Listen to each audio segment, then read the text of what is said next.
Hello friends, good morning. It's Jeevan Kumar before you and I am here to teach you first year biology. So चलिए आइए biology को study करते हैं। तो topic number 1.1 है biological molecules के बारे में स्टडी करते हैं। चलिए आइए। सो एसएलओज को पहले स्टडी कर लेते हैं। एसएलओज कौन कौन से हैं? एसएलओज आपने 10th में बायोकेमिस्ट्री पढ़ी होगी। तो बायोकेमिस्ट्री में आपने simply carbohydrates, lipids, proteins, nucleic acids की स्टडी की होगी। चलिए आइए आज हम इसको डिटेल में स्टडी करते हैं और आप बायोलॉजिकल मॉलिक्यूल्स होते क्या हैं ये सारे आज हम डिस्कस करेंगे। So first of all chapter number 1 biological molecules.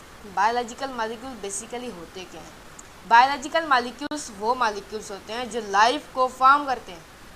Means हमारी लाइफ है, हमारी ह्यूमन बींग्स हैं हम, तो हम सारे बायोमॉलिक्यूल्स पे डिपेंड करते हैं।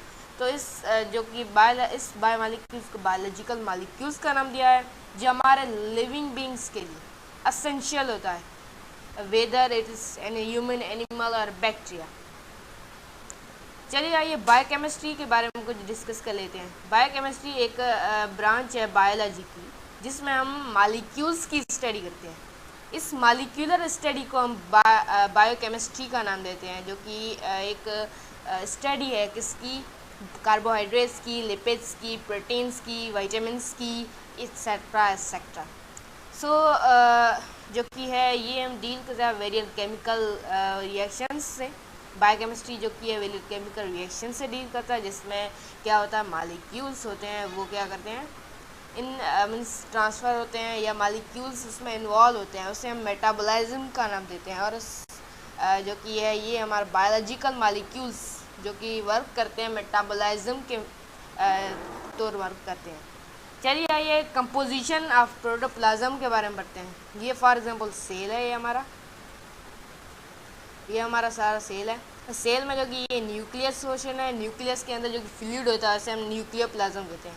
और ये हमें यहाँ पे जो कि साइटोप्लाज्म है, ये साइटोप्लाज्म में जो कि फ्लूइड होता है उसे हम साइटोप्लाज्म कहते हैं, साइटोप्लाज्म। अब साइटोप्लाज्म और न्यूक्लियोप्लाज्म को हम कलेक्टिवली प्रोटोप्लाज्म का नाम देंगे, तो हम उसे प्रोटोप्लाज्म कहेंगे। चलिए यहाँ पे कुछ बायो एलिमेंट्स का डिस्कस किया। बायोलॉजिकल मॉलिक्यूल्स को स्टडी करने से पहले बायो एलिमेंट्स को स्टडी करते हैं। एक्चुअली बायो एलिमेंट्स वो एलिमेंट्स होते हैं जो हमारी लिविंग बींग्स के लिए बहुत ही असेंशियल होते हैं, जो हमारे लिविंग बींग्स को बनाते हैं। हमारे 99% जो कि बायो एलिमेंट्स से हमारी बनी हुई है, ये हमारी लिविंग बींग। सो लिविंग बींग्स हमारे बायोलॉजिकल मॉलिक्यूल से बने होते हैं। तो अगर हम बात करें ह्यूमंस की, ह्यूमन बॉडी की, तो ह्यूमन बॉडी में टोटल 16 बायो एलिमेंट्स हैं। उसमें अप्रॉक्सीमेटली जो कि 25 हैं, 92 में 25 जो कि हम निकालें तो वो हम लिविंग बींग्स में पाए जाते हैं। अब बायो एलिमेंट्स को किस तरह क्लासीफाई किया गया है? बायो एलिमेंट्स को क्लासीफाई किया गया है उनके पोर्शंस ऑफ ऑर्गेनिजम्स कितने परसेंटेज में मिलते हैं हमें, तो उसे इस तरह से हमें उसे क्लासीफाई किया है। तो मेजर एलिमेंट्स 3 क्लासेस में, ये पहला है, दूसरा, ये तीसरा, ठीक है। तो हम 3 बेसिस पे क्लासीफाई किया गया है: major elements, minor elements and trace elements. Major elements वो एलिमेंट्स जो हमारे जो कि हमारी बॉडी में 99% तक मिले, उसे जो कि प्रोटोप्लाज्म में 99% मिले, तो हमें उसे मेजर एलिमेंट्स का नाम देते हैं। अगर हम माइनर एलिमेंट्स की बात करें तो माइनर एलिमेंट्स वो एलिमेंट्स जो हमारे जो कि बॉडी में 1% से भी लेस मिले, कम मिले, तो हम उसे माइनर एलिमेंट्स का नाम देते हैं। अगर हम ट्रेस एलिमेंट्स की बात करें, जो कि वो एलिमेंट्स जो हमें हमारी बॉडी में 0.01% से भी कम मिले, तो हमें इसे ट्रेस एलिमेंट्स का नाम देते हैं।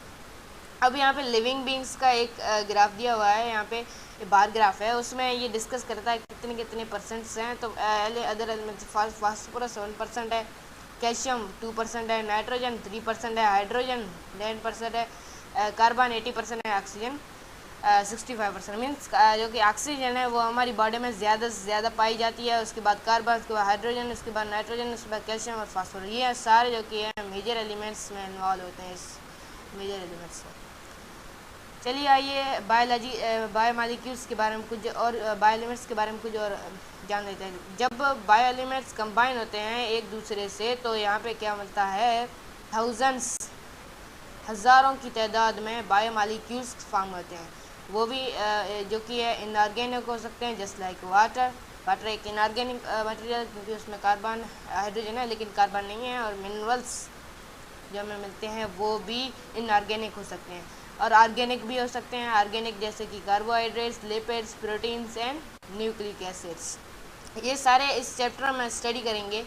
तो अब थोड़ा और जान लेते हैं बायोलॉजिकल मॉलिक्यूल्स के बारे में। तो बेसिकली बायोलॉजिकल मॉलिक्यूल्स 4 टाइप्स के होते हैं, 4 फंडामेंटल काइंड्स होते हैं जैसे कि बायोलॉजिकल मॉलिक्यूल्स के, जैसे कार्बोहाइड्रेट्स क्या है, जो कि हमारी बॉडी के साइटोप्लाज्म में प्रेजेंट होते हैं। वो हमारे सेल्स को एनर्जी प्रोवाइड करते हैं। कैसे? अपने माइटोकॉन्ड्रिया में जो कि प्रोसेस होता है उसमें कार्बोहाइड्रेट्स ब्रेक डाउन होते हैं वाटर में और कार्बन डाइऑक्साइड में, और हमें एनर्जी मिलती है। मीन्स एनर्जी मिलती है, तो यहाँ पे ये हमें फ्यूल प्रोवाइड करता है मेटाबॉलिक एक्टिविटीज़ के लिए। अब दूसरा है प्रोटीन्स। अब प्रोटीन्स क्या मॉलिक्यूल्स होते हैं? प्रोटीन्स वो मॉलिक्यूल्स होते हैं जो हमारी मेम्ब्रेन में प्रेजेंट रहते हैं। आपने स्टडी किया होगा कि मेम्ब्रेन्स में जो कि मॉलिक्यूल्स होते हैं इन और आउट होते हैं, तो हम मेम्ब्रेन्स की मदद से होते हैं। ओके, और ये राइबोसोम्स में होते हैं। राइबोसोम्स मीन्स जो कि हमारे प्रोटीन्स को फॉर्म करते हैं, तो ये राइबोसोम्स में होते हैं। साइटोस्केलेटन, जो कि स्केलेटन वो हमारे सेल को एक स्ट्रक्चर प्रोवाइड करता है, एक प्रोटेक्शन देता है, उसे हम साइटोस्केलेटन बोलते हैं, जो प्रोटीन्स से बने होते हैं। एंजाइम्स हम नेक्स्ट चैप्टर में स्टडी करेंगे। एंजाइम्स वो मॉलिक्यूल्स होते हैं जो प्रोटीन से बने होते हैं।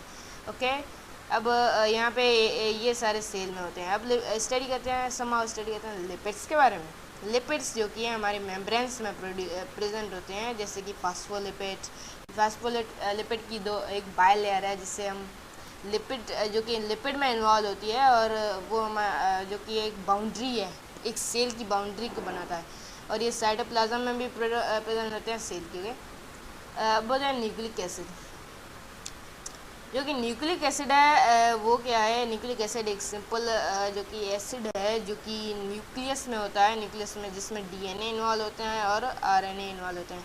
जो कि डीएनए होता है वो हमारे क्रोमोसोम्स में प्रेजेंट होता है, जो कि हमारे सेल की एक्टिविटी को कंट्रोल करता है। और जब न्यूक्लिक एसिड आरएनए की बात करें तो ये क्रोमोसोम में भी होता है और हमारे न्यूक्लियस में मोस्टली पाया जाता है। वो हमारी जेनेटिक जो कि इन्फॉर्मेशन है इसको लेके जाता है। डीएनए न्यूक्लियस में डीएनए जब मैसेज मोकलता है तो आरएनए क्या करता है, उसको उठाकर राइबोसोम्स में जाता है और वहाँ पे एक प्रोटीन की सिंथेसिस करता है।